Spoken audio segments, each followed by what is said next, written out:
Okay. Okay, well, I'd like to welcome everybody to what will be here, our final presentation for this semester, but next semester will be full of more presentations. It's particularly wonderful to be able to have our speaker for this presentation, but in order to relate both where we're coming from and where he's coming from, it's totally appropriate that I should read out our territorial acknowledgement, which is that we here at the University of Victoria acknowledge and respect the Lekwungen, the Songhees, the Esquimalt peoples on whose territory the university stands, and the Lekwungen and WSÁNEĆ peoples whose historical relationship with the land continues to this day. And I think that territorial acknowledgement is particularly appropriate for all of the presentations that we've done in the past few years, because it's about the question of dispossession. And so it's wonderful to be able to have our current speaker, who is actually coming to us from just outside Cape Town in South Africa today. And he is John Laband. He's Professor Emeritus of History at Wilfrid Laurier. He is a Research Associate in the Department of History at Stellenbosch University. He's also a life member of Clare Hall University of Cambridge and a Fellow of the University of KwaZulu-Natal.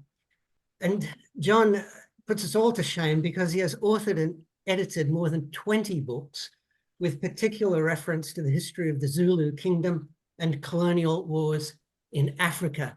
Before turning over to John for his presentation to us today, but without further ado, and with great pleasure, I'll turn it over to John Laband. Thank you, John. Thank you very much. It's a great pleasure to be able to talk to you. And where I'm talking from, in fact, it's where the Khoikhoi people and the San people used to live, and they were in fact pushed out by basically Dutch settlers somewhere in the course of the 17th and early 18th centuries. So I'm right, if you like, where it happened. In 2019, the South African government passed the Constitution 18th Amendment Bill, which allowed for expropriation of the land without compensation, in order to give land reform and redistribution the green light.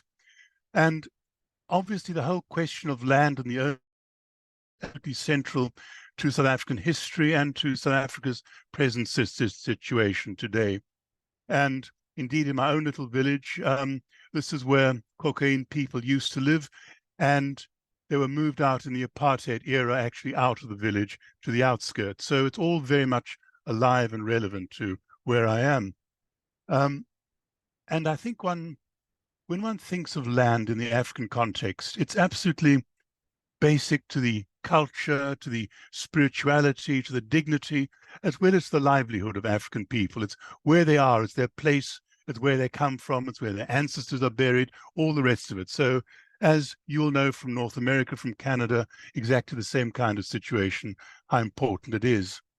And of course, here, as in the Americas and elsewhere, Indigenous people were defeated, driven from their land by colonists, stuck in reserves, sucked into the colonial space as laborers, and generally turned into something else. And it's a bitter legacy to redress.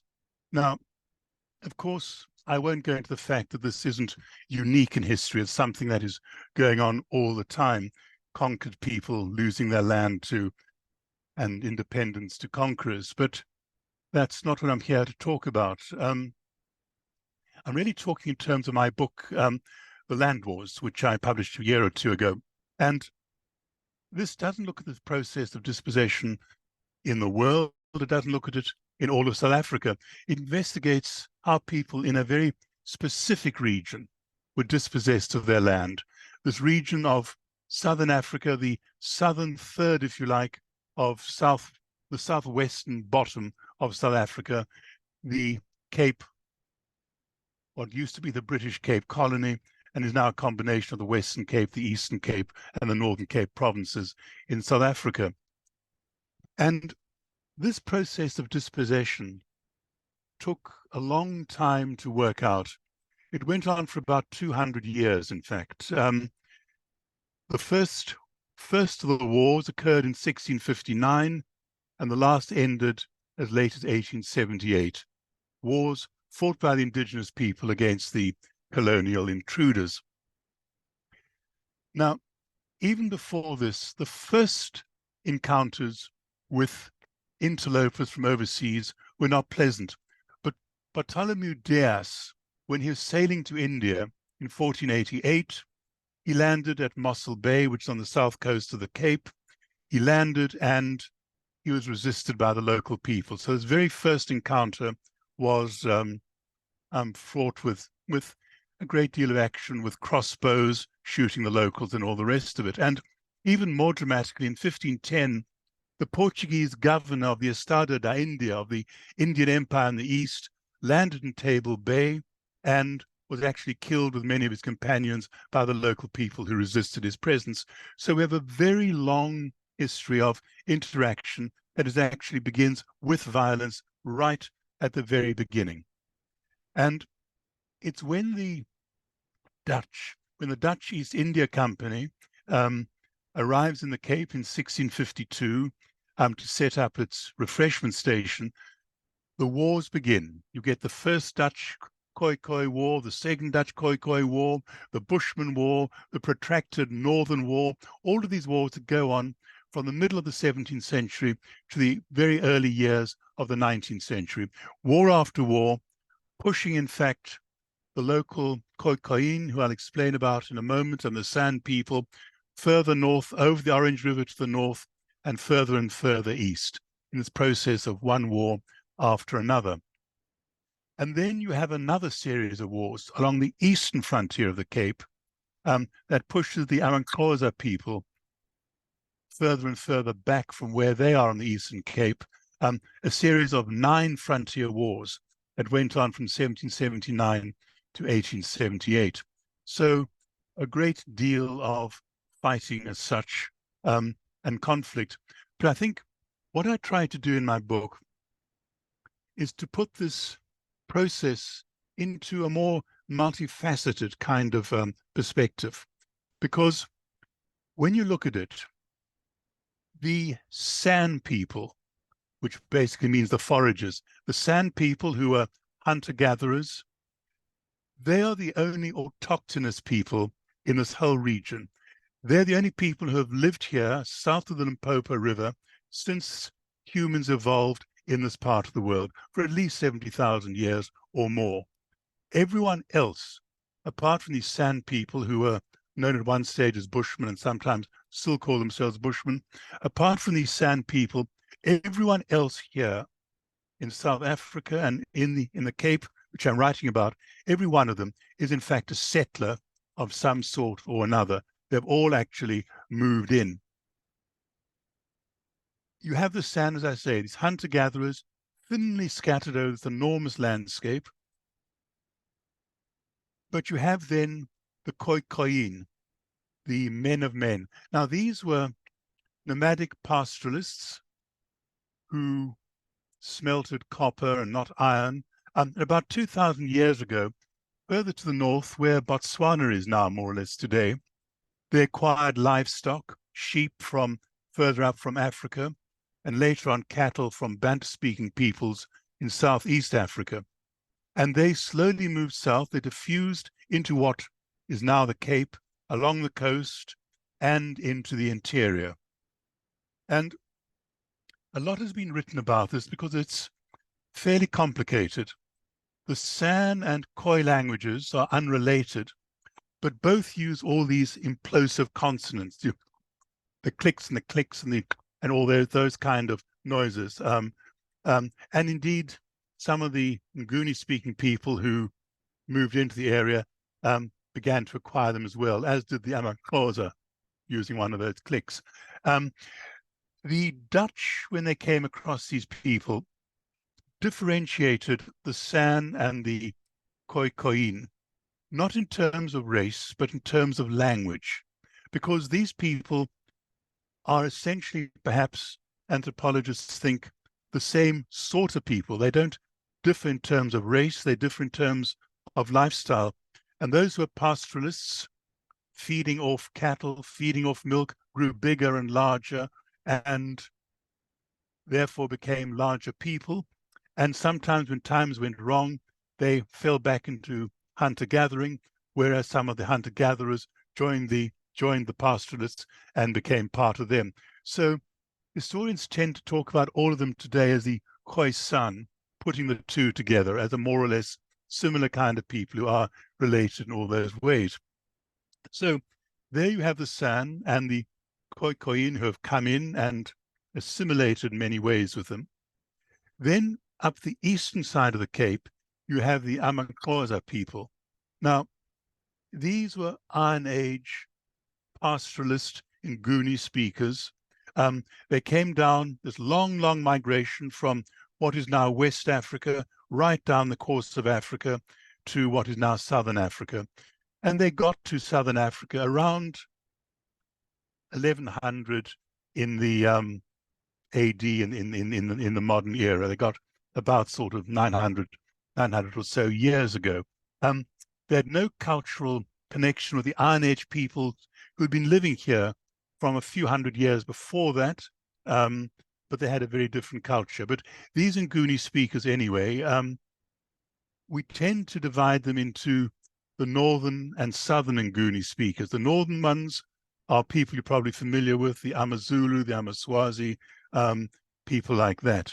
The southern Nguni are the AmaXhosa, those people who in fact moved into the Cape, along with others, in fact, the Thembu, the Amapondo, and so on and so forth. But they are basically moving certainly by the 16th century, moving along the coast, across the whole series of rivers that run from the interior, more or less north-south, into this coastal region, slowly moving west. There's a problem, though. There, the climate changes about halfway along the coast from being a summer rainfall to a winter rainfall area. And the Nguni speakers, the AmaXhosa and others, were very much summer rainfall people, growing crops that are suitable for summer rainfall regions, but with cattle, etc. So they want a kind of limit to where they wanted to go west, but certainly they were moving west as far as the climate and topography suited them. So these are the people arriving by land, the Khoikhoi and the AmaXhosa and various other Nguni speakers. But then we have the people arriving by sea. You've got the Dutch arriving in the 1650s, French and German settlers arriving in the 1670s, more German settlers arriving in the 1850s. You've got British settlers arriving in the 1820s, and a whole mix of colonial people from overseas. But these aren't the only people from overseas. You have slaves as well, slaves who came in as early as 1658, slaves from the Dutch East India Company's possessions in India and the East Indies, from Madagascar, and from other parts of Africa. And by the time Britain ended the slave trade in the Cape Colony in 1808, more than about 60,000 had actually been transported into Southern Africa. So you have a society that is indeed a slave society from its inception as well. Now,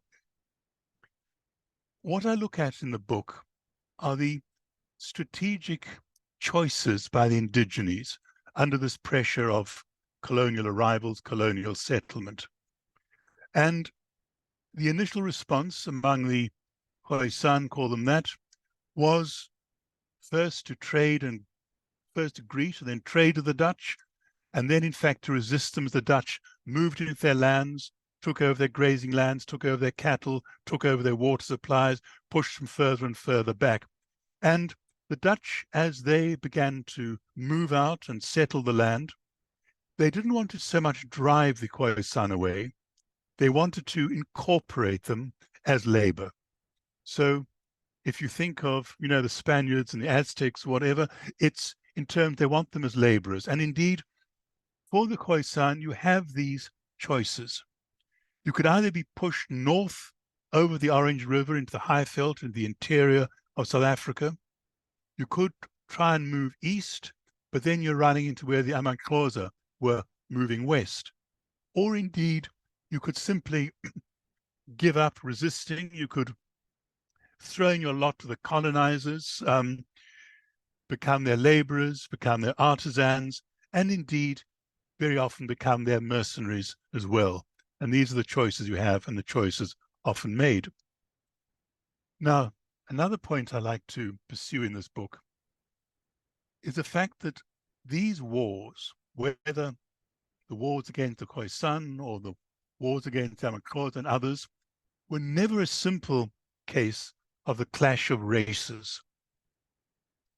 They were never a simple clash of colonial intruders against the Indigenous. Because here you have something that's indeed very common in the colonial experience. The Indigenous people often decided to join with the intruders against their own existing enemies. That certainly happens. From the colonial point of view, there are never enough white troops or settlers to fight effectively. You always relied on auxiliaries. You always relied on African soldiers to bolster your fighting force. The Dutch themselves, right from the beginning, began what is called a commando system of volunteers, where all men all settlers under the age of 60 were expected to go out and fight if necessary on these commandos. And they had the huge advantage over the locals of having firearms, horses. Horses didn't reach southern Africa. They never got through the tsetse fly belt halfway up Africa. They've got horses, they've got guns, they've got wagons, they can form lagers. They're very effective militarily, and the locals are always expected to take part in these wars. But right from the beginning, they relied on the Khoisan and even slaves to make up part of their commandos fighting the local people. And for the locals, for the Khoisan, for example, it made sense. In my own region here in Greyton, you have hundreds of locals periodically joining the British or the Dutch or the British, in fact, as mercenaries, actually fighting for them in their various wars. And certainly by the beginning of the 19th century, you have the Cape Mounted Rifles, perhaps the most effective military unit in the colony, and these were primarily Khoisan people who were fighting and being paid for by the British government. In fact, this actually became a British regiment as such. And then you have another development. In 1835, during the Sixth Frontier War, the Mfengu people who were living with the AmaXhosa, and perhaps probably were AmaXhosa, we're not absolutely certain about this, they'd been developing their own identity. They'd been affected by missionaries. They were getting into agriculture and trade. And they decided, in fact, in the course of this war, that they'd rather move out of Xhosa territory and join the British and move west and be given land, in fact, in colonial territory, where they could fit into colonial society as peasants and artisans.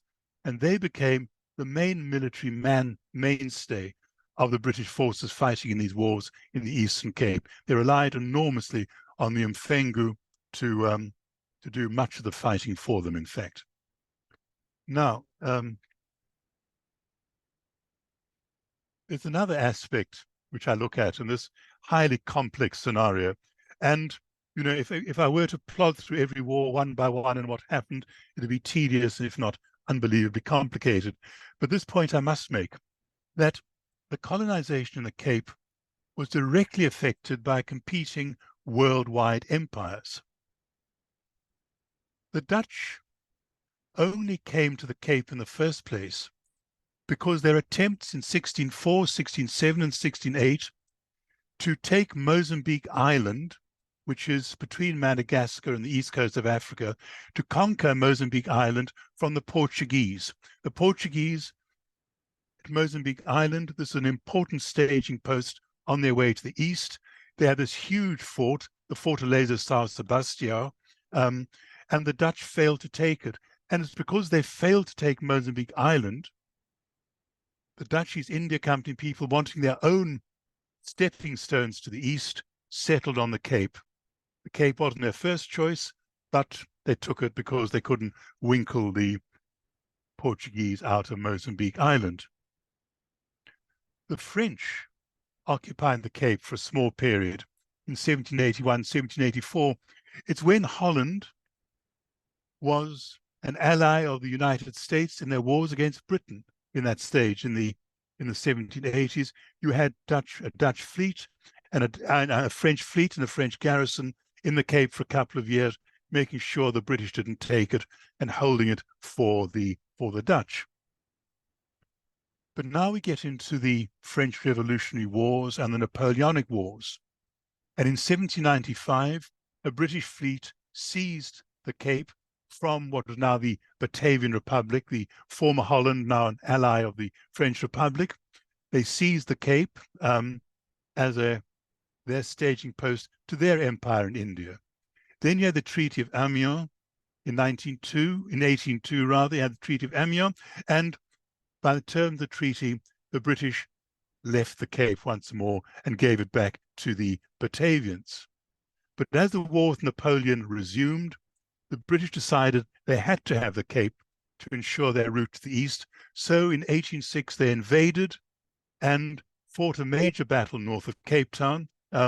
Troops all lined up in best 18th century European style in lines of infantry and cannon and all the rest of it, defeated the Batavians, and then took over the Cape from that particular moment, ratified by the Treaty of Vienna in 1815. So the very fact that the British are ruling the Cape from 1815 is because they've conquered the Dutch, who had earlier conquered as many local people as they could find.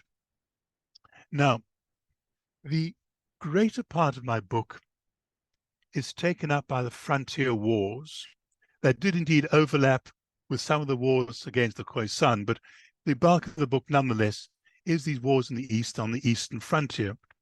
And it's one of these historiographical issues about what to call these wars on the eastern frontier. Yeah, it's a problem. The way they were known throughout much of this period, they were known as the Kaffir Wars, but Kaffir now is a totally opprobrious term, absolutely not used. So, I mentioned it here in this historical context, but I certainly would never use it otherwise. Modern historians who weren't British fighting these wars, what they called them, have called them the wars of dispossession and resistance in the Eastern Cape, which is what they were, of course. They also call them the Cape Xhosa Wars, which they do, but I prefer the Cape Frontier Wars as describing them. And for me, I like to call them these frontier wars because this makes sense of a bewilderingly complex century of warfare on the eastern frontier. Now, as you know from the introduction, I'm primarily an historian of the AmaZulu, but I was first drawn into the Cape Eastern Frontier when, a few years back now, in about 2014, I did a book for Yale called Zulu Warriors, The Battle for the South African Frontier.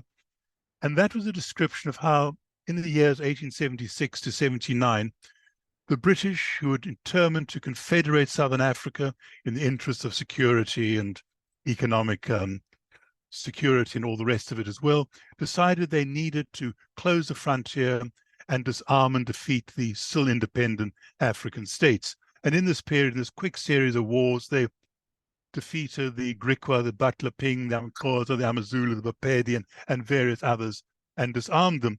And it is really writing about the Xhosa for that book that my interest was really whetted in learning more myself and in doing more about them, and that finally led to this particular study.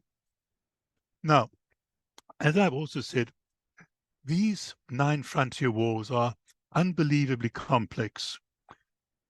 And what I did when writing the book was to adopt a scheme of analysis to try and sort of put the whole thing into a way that made sense and to follow this particular blueprint, so to speak. So I take this point that the eastern frontier, for much of its history, was a permeable zone of interaction. There was no solid frontier. People traded and moved backwards and forwards, grazed their cattle backwards and forwards, had all kinds of relationships in a fairly open kind of frontier. But as the colonial hand, if you liked, began to weigh more and more heavily on this region, you find that three alternatives really began to develop from the colonial point of view. One was the point of view of the military authorities, the military who were wedded to the idea of an impermeable frontier.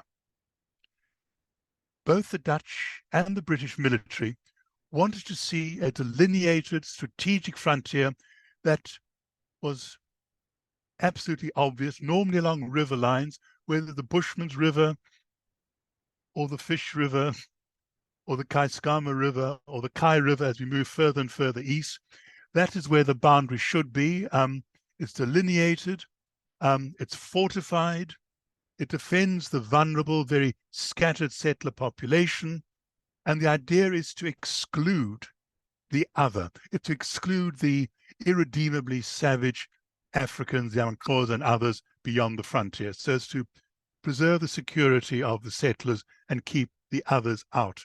And as the frontier moved step by step, the out were driven back step by step, river by river, river by river, further and further east. So that is one military way of looking at it. But then you have the humanitarians and the missionaries. And for much of this period, the British government was liberal in outlook, especially in the earlier years, concerned about Indigenous, worried about what is happening to the Indigenous people of their empire as it began to grow. So here you have an idea which is really one of a zone of assimilation.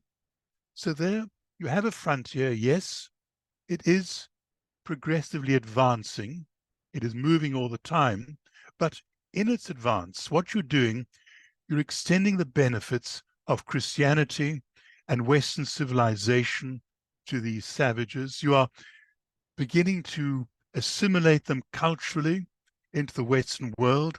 You're beginning to assimilate them usefully into economic activity as peasants, as laborers, as artisans, and to make them part of what the empire should be about, according to this more liberal point of view. And then you have the third aspect, which in a way is the real motor of advance. And this is the settler point of view. The settlers saw the frontier very much as a region of exploitation. You were dead scared of the AmaXhosa. You were scared of their raids, and indeed the Xhosa did raid, and in many of the wars did enormous damage, destroying hundreds of farms and capturing tens of thousands of cattle and all the rest of it.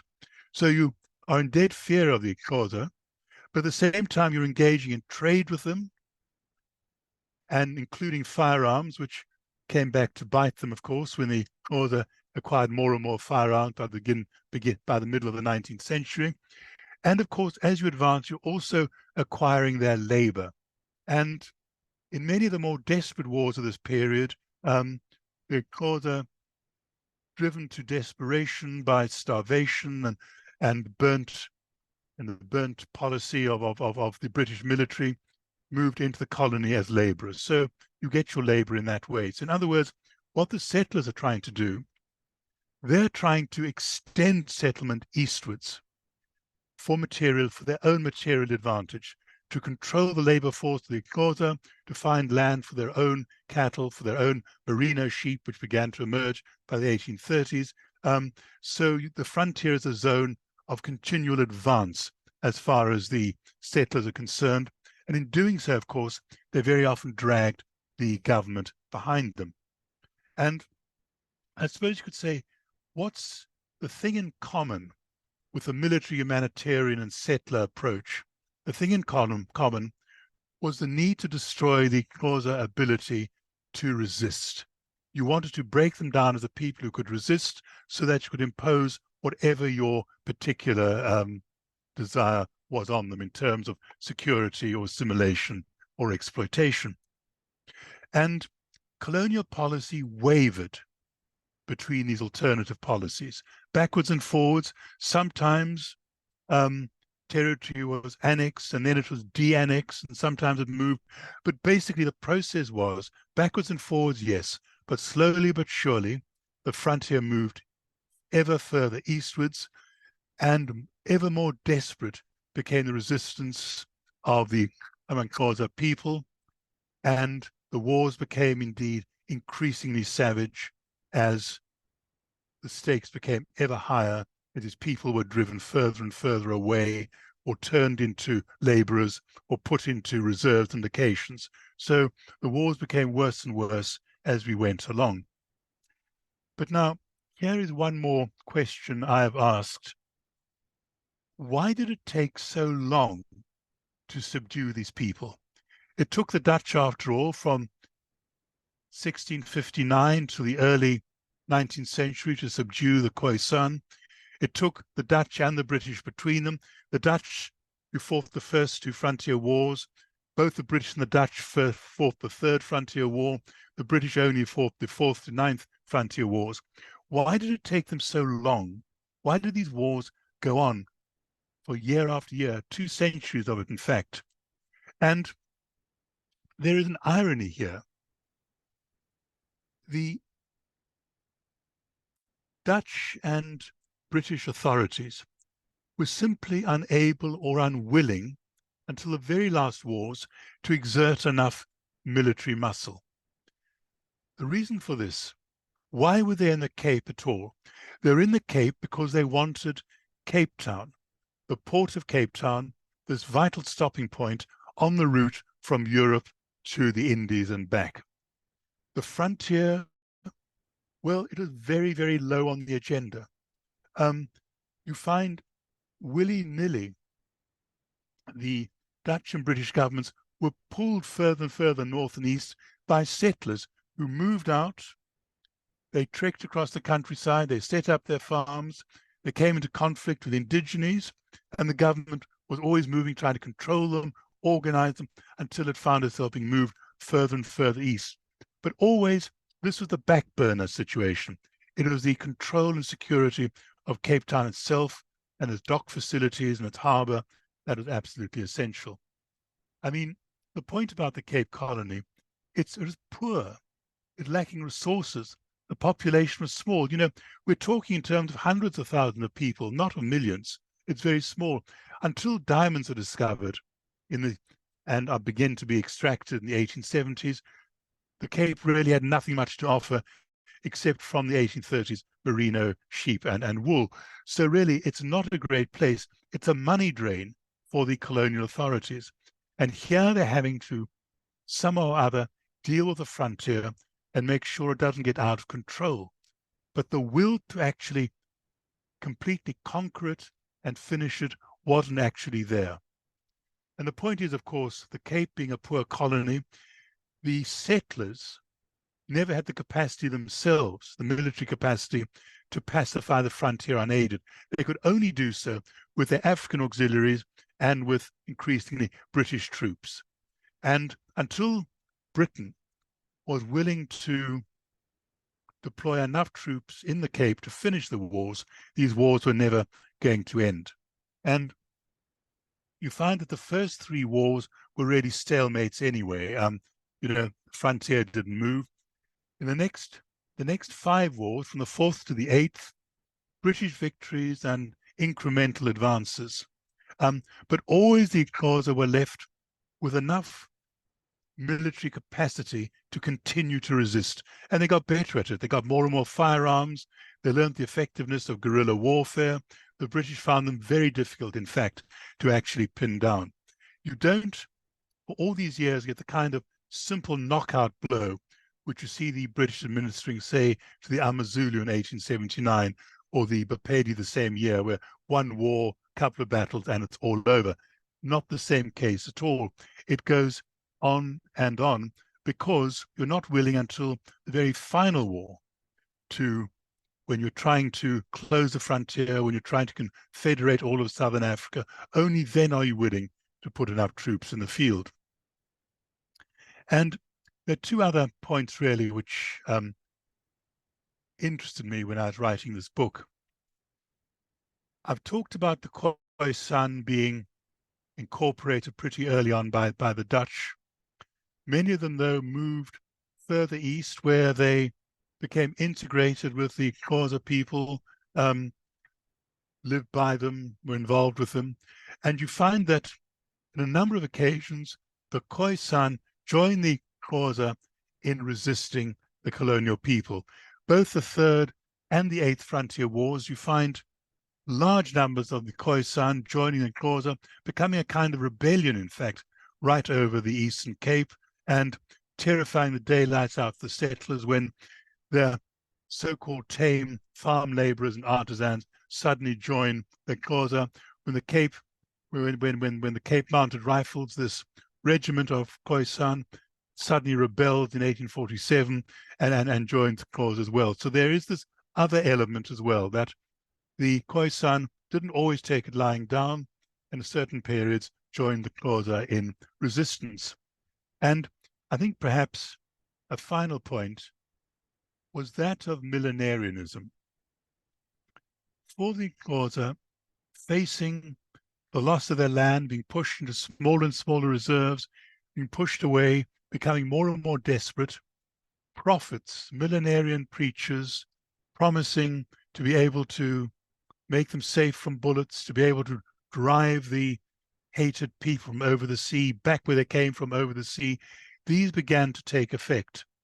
And in the Fifth War, the War of Makanda, in the Eighth War, the War of Mlanjeni, these are the names of prophets who promised, in fact, to be able to destroy the whites and led invasions of the colony and were very successful for a time. So that element comes in, but it also has a complete downside, because in 1856-57, new prophets arose, a young woman called Mawuze, and she promised that if this would be a great sacrifice, if the Xhosa killed all their cattle, if they planted no crops, this great sacrifice would bring the ancestors into action on their side, and on a great day, two suns would rise, a great wind would blow, and blow the hated foreigners back into the sea. Well, it didn't happen, of course, and the Xhosa were left bereft of almost all their cattle. Half of them died of starvation. Many more of them went to work in the colony in desperation.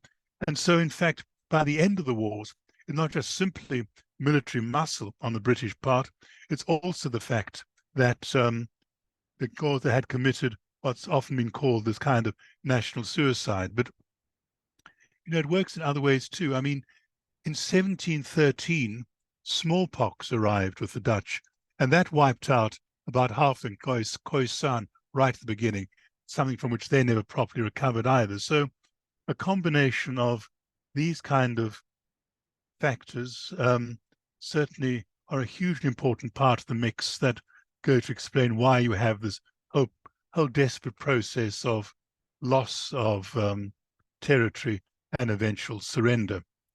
So that really is the point of the book. I end it with a very large bibliographical essay, incidentally, that tries to explain and discuss all the various sources you might ever want to use if you want to pursue this issue any further. Well, I think that's all I have to say about the book as such at the moment. If there are any, I've talked for far too long, I think. If there are any questions, be very happy to field them. Well, thank you very much indeed, John. That was just wonderful. It was excellent. I mean, most of us here, we're sort of very familiar with the dynamics of dispossession and violence in other sort of territories, imperial territories. Mm-hmm. But the story that you tell about South Africa, it comes across as so incredibly complex. And It's just absolutely I've got a whole bunch of questions myself, but I'll leave it to other people to ask Right. questions first. Sure. Andrea, can I hand it to you, Andrea? Oh, yeah. So, hi, I'm Andrea Mackenzie from the History Department. Thanks so much for your Hi. talk. It was No, wonderful. pleasure. I am Pleasure. certainly not an expert, and I really appreciated that. I Yeah. know you're trying to cram a lot into Oh, a well, very yes. I brief. mean, that's, yeah, absolutely. Yeah. It's a great way to make us buy the book. So I Yeah. Yeah. appreciate that. So Well, thank I you. was Yeah. fascinated by all of it, but of course, you know, you ended talking about the influence of religion and millenarianism Yeah. and the great sacrifice of cattle. So Yeah. I'm interested in communication networks. And so how did the Khoisan communicate over vast distances, and you know the laborers rose up against their Yeah. employers and so on. Yeah. So is this done? Are there traveling preachers? Is there print, or is there No, what? Is there an oral tradition, or? it's word of mouth. I mean, you find that, especially on the eastern frontier, you have do it two ways. The Khoisan, by the time we get to the colonial period, are tied by pass laws to their farm. They're not even supposed to leave them. But you do have large wandering bands of Xhosa especially, who are wandering around looking for cattle, raiding, counter-raiding, trying to graze their cattle where the settlers don't want them to graze it, etc. So you've got these people on the move the whole time who are in fact making information, who are telling each other about it. I mean, if you look at Makanda, for example, the first prophet back in 1819, he would actually go to Grahamstown, which is the big military base in the Suurveld, it was called, and he would talk theology to the local ministers, because this is a huge combination of indigenous religion and Christianity sort of making, and he would talk theology with them and sass out the defenses of Grahamstown in a military sense, and then when they attack, then you just where to try and go, for example, you know. So you have this kind of thing that is going on. But when you get to the cattle killing, it's very complicated. What really got it going, I should have even mentioned this, was bovine pneumonia or lung sickness, which hit the herds in 1853. So already the herds are beginning to die. And now how do you deal with that? And you get the prophet saying, well, you've got to kill them all off. And you've got chiefs whose herds aren't dying saying, no, we're not going to do it. And those herds are dying saying, well, yes, we will try and go ahead with it. And so you have these people certainly moving around. I mean, you know, Africans are used to moving enormous distances on foot, often at a jog trot. I mean, it's just, you know, it's word of mouth, in fact, and people are just on the move, you know, and the word goes around, and with the cattle killing, the word gets wider and wider until huge swathes of the territory, in fact, are going to the cattle killing. Some not, but the great majority. Thanks so much. Yeah, I have lots more questions, but I'm sure so do other people. Right. Sure. Thank you for that. Sure. Perhaps I could ask Matthew. Right. No. No, you're shaking your head. In that case, you turned your image on, and I thought you wanted to ask a question. That's okay. I can turn to who I will always turn to, John McLaren. I know you've got a question out there. Right. John, we can't hear you. Your sound, John? Yeah, I don't. My son. Oh, no, there he is. Yeah. I don't have a question because I forgot your injunction earlier on not to turn my image on. Right. So, not to worry. I passed. While you were both turning on your images against my instructions. Yeah. While this was happening, Elizabeth turned on hers. Elizabeth, are you there? Yes. Thanks very much, John. I enjoyed your brief and incredibly succinct presentation very much. And as Andrea said, I will be now eagerly buying the book because you raised just enough. You gave us just enough information that we know we have to read a lot more. Very interesting. One very small question. I was a little bit surprised by your explanation of your description of the Cape Colony as poor in resources before the discovery of diamonds and so on. But Yeah. because I think of it as a really rich agricultural region, and I thought that of the trekboers, for instance, making their way out into the hinterlands to farm. So I was puzzled by that. That's my first question. I'll ask another one. Mm-hmm. Yes. Well, look, I mean, simply, all right, if you're looking at the Western Cape, you're growing basically wheat and grapes, you're producing wine, you're producing wheat, you are producing enough to feed the fleets that pass by the Cape, and to export a bit of Cape wine and all the rest of it. But this is not a hugely sort of a great money spinner. I mean, one thinks in terms of what it costs to keep a couple of regiments, in garrison, etc., etc. I mean, this doesn't really pay for it well. For the trekboers and others moving out east, their cattle, etc., are really also intended to feed what's happening at the Cape itself. In other words, to supply the ships. I mean, that really is a point of it. So, in other words, the level of wealth is enough to keep a local economy going. It's enough to build local towns, local artisans to have markets and all the rest of it.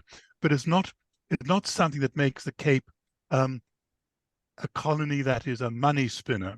Right. And you'd far rather have it,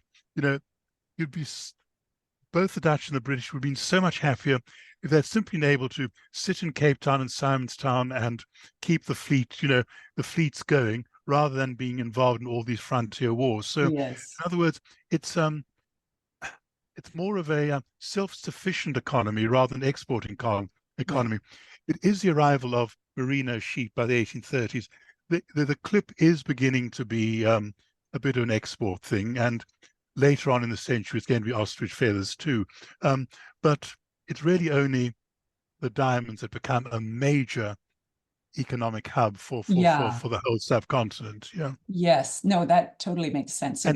Once you've got the diamonds, then the British are willing to give the Cape self-government, in fact, because now they have enough of their own revenue to be more or less to stand on their own, so to speak. Great. Okay. And I wonder, I missed the first minute and a half, but I doubt that you fully covered this in that moment. But I wonder if you could say a little bit more about the early colonial era interactions between the Khoisan and the Xhosa. So, and perhaps farther east and north. Indeed, yeah. So on.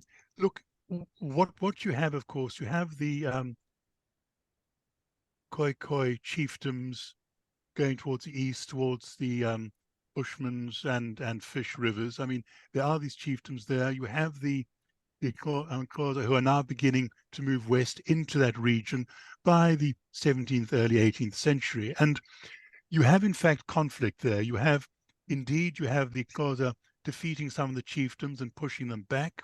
You also have them integrating some of the Khoisan who have been defeated. They actually join, in fact, into various. They become, in fact, Xhosa clans and join various chiefdoms and all the rest of it. So you have this process of interaction. Some of it conquest, some of it integration. In fact, so it's quite a sort of melting pot, this eastern frontier.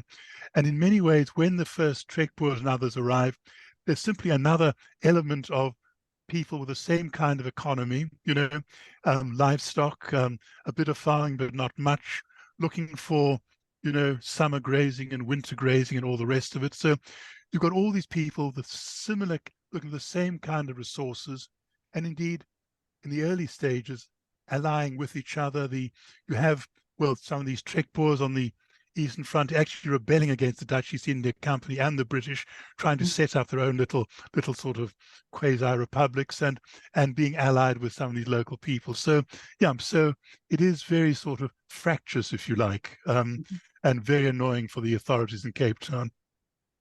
Thank you. I really appreciate your emphasis on the mobility of the peoples and the complex interactions over time and seasonally. And yeah, I really look forward to reading the book.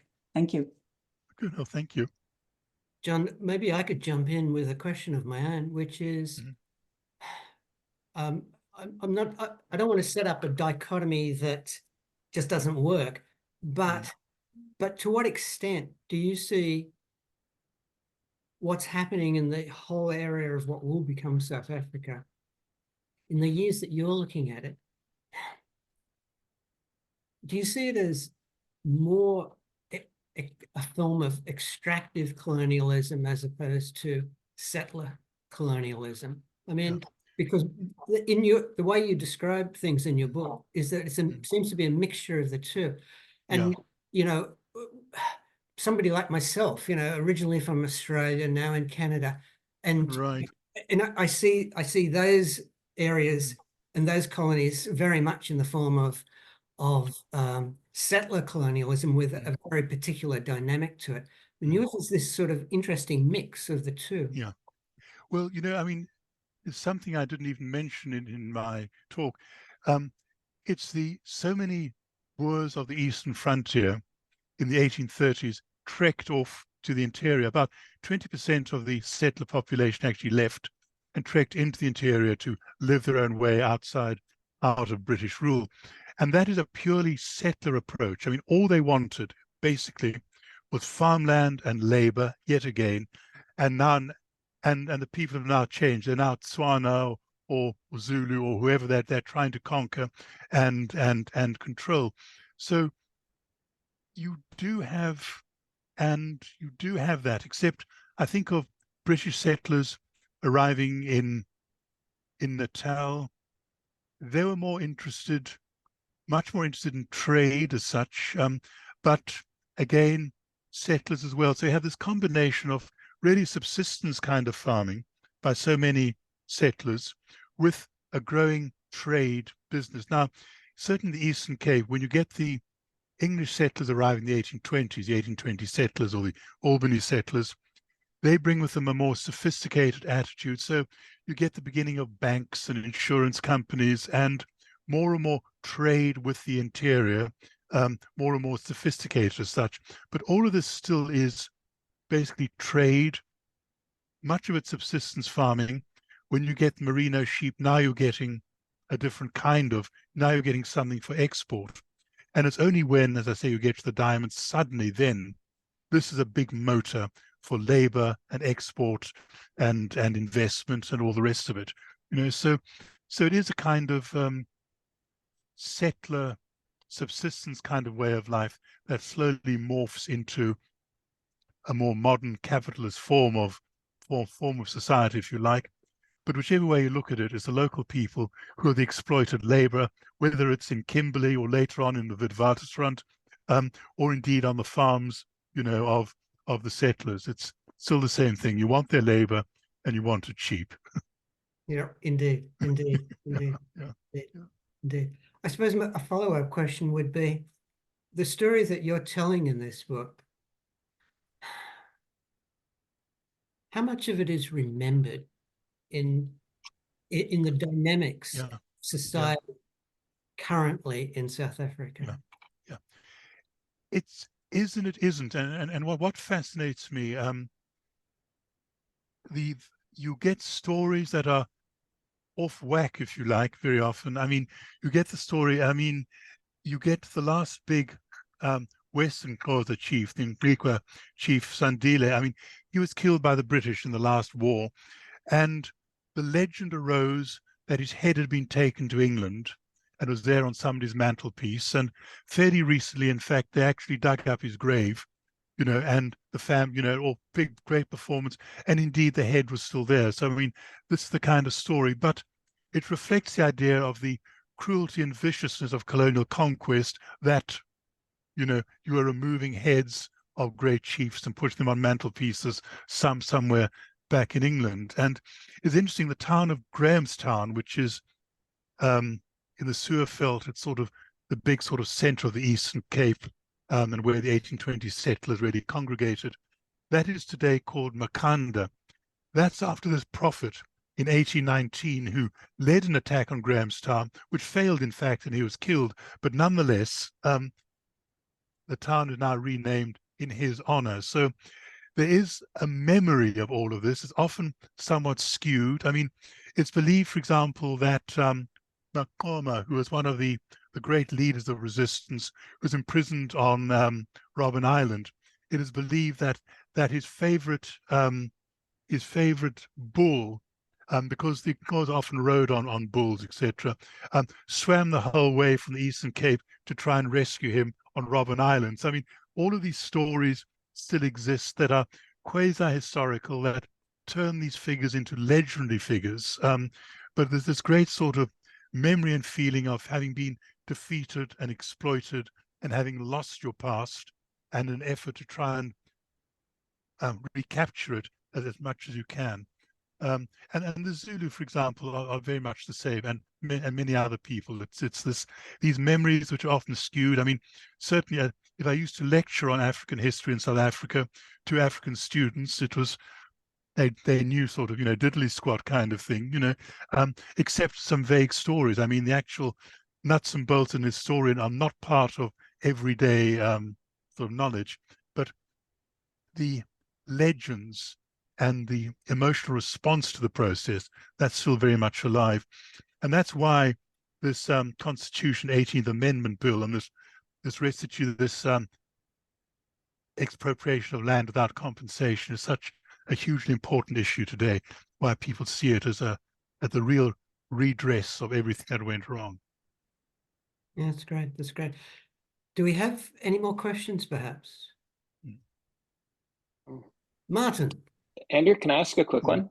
Please. Okay, Sure. Thank you very much, John. My Pleasure. apologies. My internet connection has been very unstable. I've been told this about 10 times during the call, so I hope I haven't missed anything. I think I'm coming back to a similar question, but I am interested in this distinction between colonialism and settler colonialism, because I think we often do conflate the two.